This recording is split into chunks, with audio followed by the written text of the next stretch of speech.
অলিখিত কোয়ার্টার ফাইনালে ওয়েস্ট ইন্ডিজের মতো শক্তিশালী দলকে ভারত যেভাবে হারিয়ে সেমিফাইনালের টিকিট পাকা করেছে, শুধু কি এটি জয় না বিশ্ব ক্রিকেটকে একটা বিশাল হুঙ্কার ভারতের। আর এই জয়ের সব থেকে বড় নায়ক হয়ে উঠেছেন সঞ্জু স্যামসন। 50 বলে 97 রান, তার একটি রান ছিল না, সেটি ছিল প্রাক্তন পাকিস্তানি ক্রিকেটার মোহাম্মদ আমিরের কথার জবাব। তিনি কে বলেছিলেন মনে আছে তো? পাকিস্তানের প্রাক্তন ক্রিকেটার মোহাম্মদ আমির বলেছিলেন ভারত সেমিফাইনালে যেতে পারবে না। ভারত সেটার জবাব মাঠে দিয়ে দিয়েছে। মোহাম্মদ আমিরের মুখে যেন তালা ঝুলিয়ে দিয়েছেন টিম ইন্ডিয়া। গল্প তো এখানেই শেষ নয়, ভারতের সামনে আরো বড় অনেক চ্যালেঞ্জ, কারণ সামনে মুখোমুখি হতে যাচ্ছে সেমিতে স্পেশালি ইংল্যান্ডের বিরুদ্ধে। ম্যাচটি বড়, চাপও বড় এবং খবরও অনেক বড়। কোন শুধু ভারতীয় ক্রিকেট ভক্তদের মনে একটাই প্রশ্ন ঘুরপাক খাচ্ছে, ইংল্যান্ডের বিরুদ্ধে কি আমরা বড়সড় পরিবর্তন দেখতে পাবো?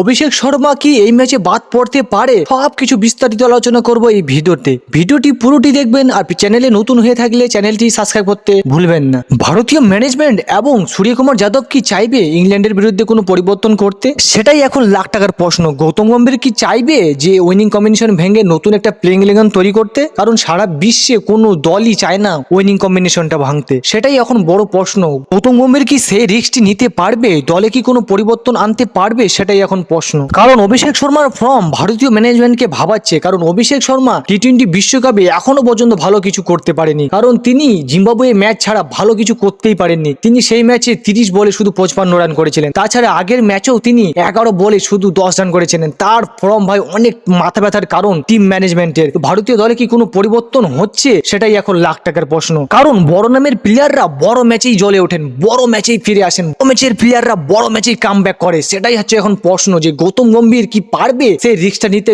অভিষেক শর্মাকে বসিয়ে তার জায়গায় অন্য কাউকে খেলাতে?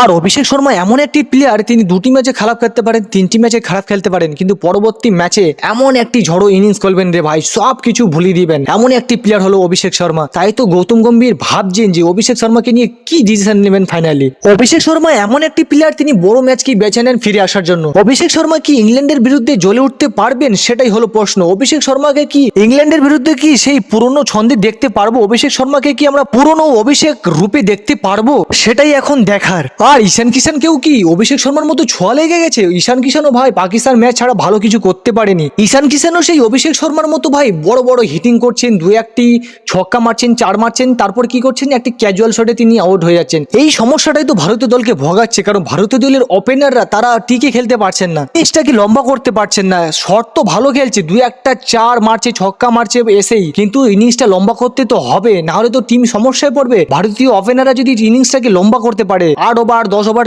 মানে অবধি যদি টিকে খেলতে পারে, তাহলে পরবর্তী প্লেয়াররা এসে হিটিং করতে পারবে। তো বেশি হাতে উইকেট থাকবে, তত বেশি প্লেয়াররা ফ্রি মাইন্ডে খেলতে পারবে। তাদের মাথায় একটাই চলবে যে আমরা যদি আউট হয়ে যাই কোনো টিমের সমস্যা হবে না, কারণ আমার পরবর্তী যে প্লেয়ারগুলো আসবে তারা ম্যাচ জিতিয়ে দিতে পারবে। সেই মানে মেন্টালিটি নিয়ে খেলবে। আর হাতে যদি উইকেট না থাকে, তাহলে ভাই প্লেয়ারদেরকে চিন্তা ভাবনা করে খেলতে হবে। বড় বড় শট মারবে না, মানে ইনিংসটাকে টিকে খেলবে, ইনিংসটাকে লম্বা করার চেষ্টা করবে।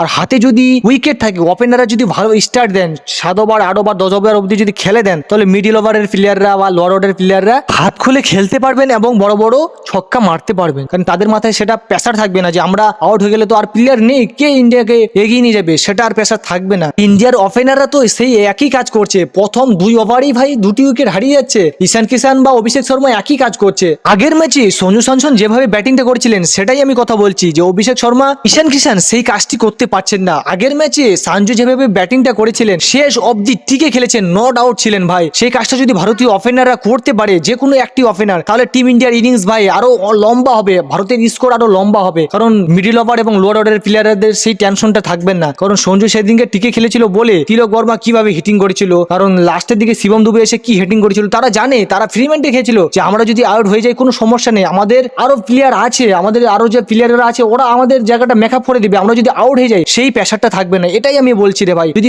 ভারতের ওপেনার একটু টিকে ধরে খেলতে পারে, না হলেও ভাই 8 থেকে 10 ওভার অবধি যদি একটা প্লেয়ার ওপেনার যদি টিকে যায়, তাহলে পরবর্তীতে ব্যাট মানে হাত খুলে মানে খেলতে পারবে। যারা মিডিল অর্ডারের প্লেয়ার আছে বা লোয়ার অর্ডারের প্লেয়ার আছে, তারা একটু হাত খুলে খেলতে পারে, ফ্রি মাইন্ডে ব্যাটিং করতে পারে। তো ভারতীয় দলের একাদশে কোনো পরিবর্তন হচ্ছে না মনে হচ্ছে, কারণ গৌতম গম্ভীর কোনো রিস্ক নিতে চাইবে না। অভিষেক শর্মা বড় মাপের প্লেয়ার, বড় ম্যাচের প্লেয়ার, বড় ম্যাচে ফিরে আসতে পারে। তো ওপেনিং করছে সেই অভিষেক শর্মা এবং সঞ্জুই ওপেনিং করবেন। সঞ্জুকে তো বসানোর কোনো প্রশ্নই ওঠে না, আগের ম্যাচে যা খেলেছেন। তারপরে কোনো টিম চাইবে না বসাতে সেরকম প্লেয়ারকে। আর নাম্বার 3-তে খেলছেন ঈশান কিষান, আর নাম্বার 4-এ ক্যাপ্টেন সূর্যকুমার যাদব, নাম্বার 5-এ তিলক বর্মা। তিলক বর্মা লাস্ট 2টি ম্যাচে যা খেলেছেন, যেভাবে হিটিং করেছেন, তারপরে পরে তো ভাই তাকে বসানোর কোনো প্রশ্নই ওঠে না। আর নাম্বার 6-এ খেলবেন হার্দিক পান্ডিয়া এবং নাম্বার 7-এ খেলছেন শিবম দুবে, নাম্বার 8-এ অক্ষর প্যাটেল, নাম্বার 9-এ আশদীপ সিং, নাম্বার 10-এ বুমরা, নাম্বার 11-এ বরুণ চক্রবর্তী। এটাই হবে ভারতের বেস্ট 11। আপনাদের মতে ভারতের প্লেইং 11 কেমন হবে? অভিষেক শর্মাকে কি এই ম্যাচে পরিবর্তন করা উচিত? সেটা আপনার মতামত কমেন্টে জানান।